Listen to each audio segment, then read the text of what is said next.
Hi folks, my name is Jennifer and I have been following Interstellar Communications and Angie and her group for a couple of years now, and I wanted to share a couple of dreams. I think they were linked that I had about 2 years ago, I guess. I think the reason they showed me what they did is because I asked and asked for highest for the highest good of all. So the first dream, and you know, I'm of the 70s, 60s, 70s generation. I grew up watching the old Star Trek and not missing it. So the first one was I was standing in a group with a group of people outside, 8 or 9 people, and it was the nighttime, and it must have been a starry night because I had my neck cranked back like I normally do, looking at the stars and seeing if I can see anything. And I saw a flying saucer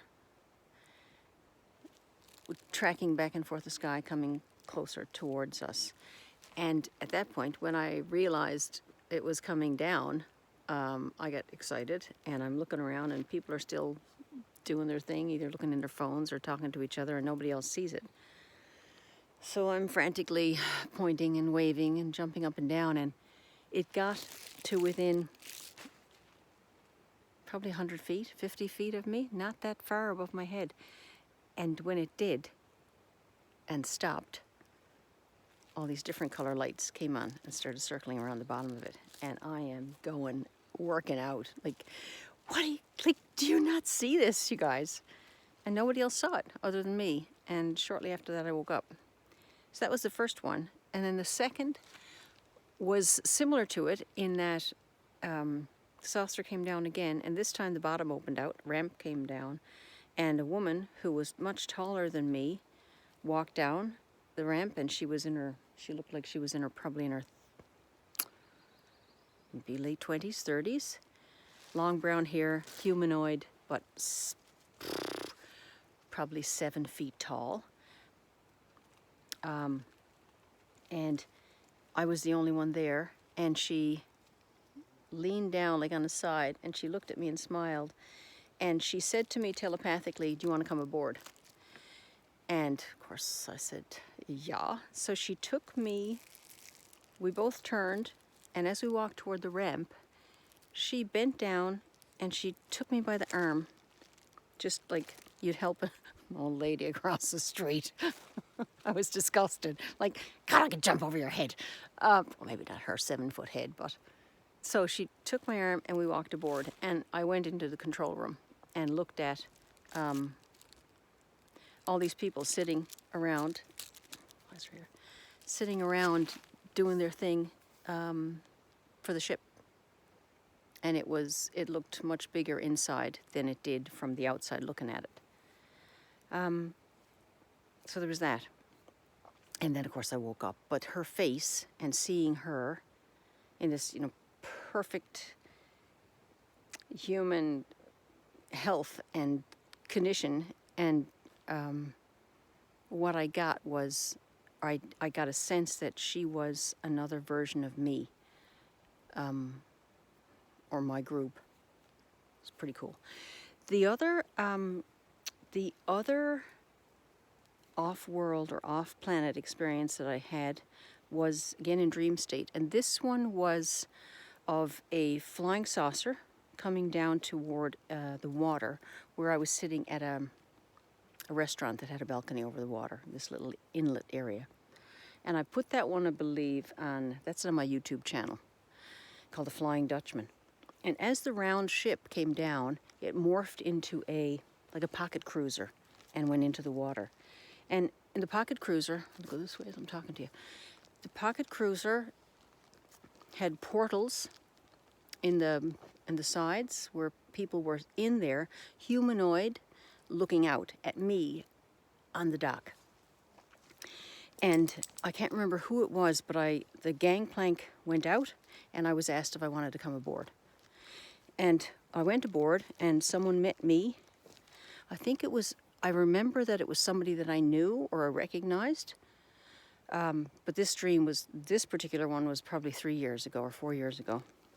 So I went aboard and I was shown around the ship, and I was shown different storerooms, and I was shown the captain's quarters. And in the first place we went, in the storeroom, I was shown there were not ship stores like you would imagine, like food and such to be, and rope and all whatever was needed. This was like walking into a museum. And there were, on the walls, there were like period costumes, like you were walking into a costume change room.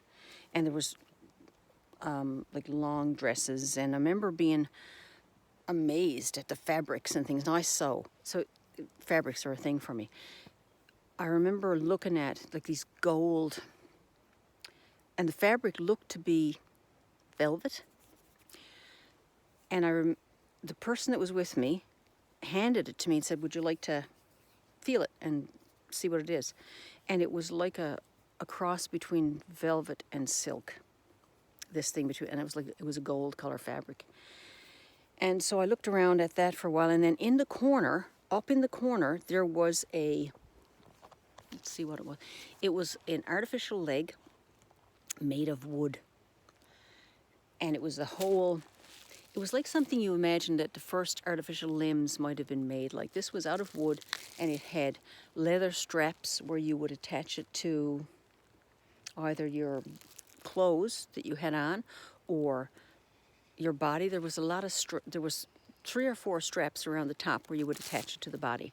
And so this person that was with me nodded at the wooden leg, and the wooden leg came off the wall and accompanied us.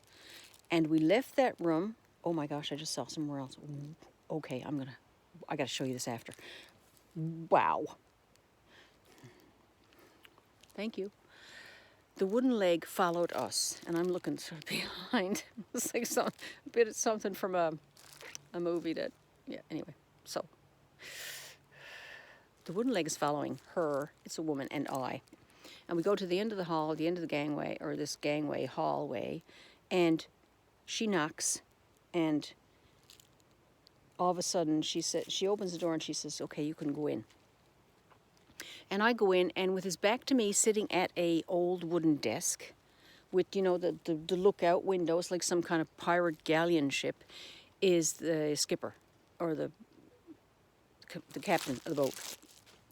And I say, I'm looking around for something to knock on, and I can't find anything to knock on, so I said, "Knock, knock." And he slowly got up. Now, this wooden leg is behind me, and it moves past me, and as he gets up and turns around, this wooden leg goes over towards him, joins up with his physicality, and he walks towards me. And he said, "I want you to show," or I don't remember him saying it like I'm talking now, but mentally, he said, "Tell everybody what you've seen here today." And I said, "I will, Skipper. Thank you so much for showing me." And he nodded, and I nodded, and that's when I woke up. That was amazing. What we are, and we're all, somewhere along the way, stop biting me.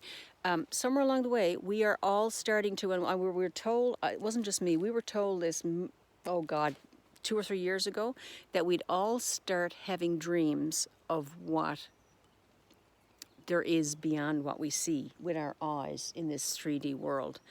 And what I got when I read Angie's post there yesterday or the day before was that, yes, we're going to be given it first in dream state, and let's see how they handle what we show them in dream state.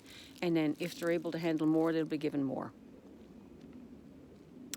So that's I was going to share 2, and then I remembered about I called it the Flying Dutchman because it came down before it went into the water and changed into a ship, just like, you watched it, and all of a sudden it's like a pocket cruiser, like a small cruise ship.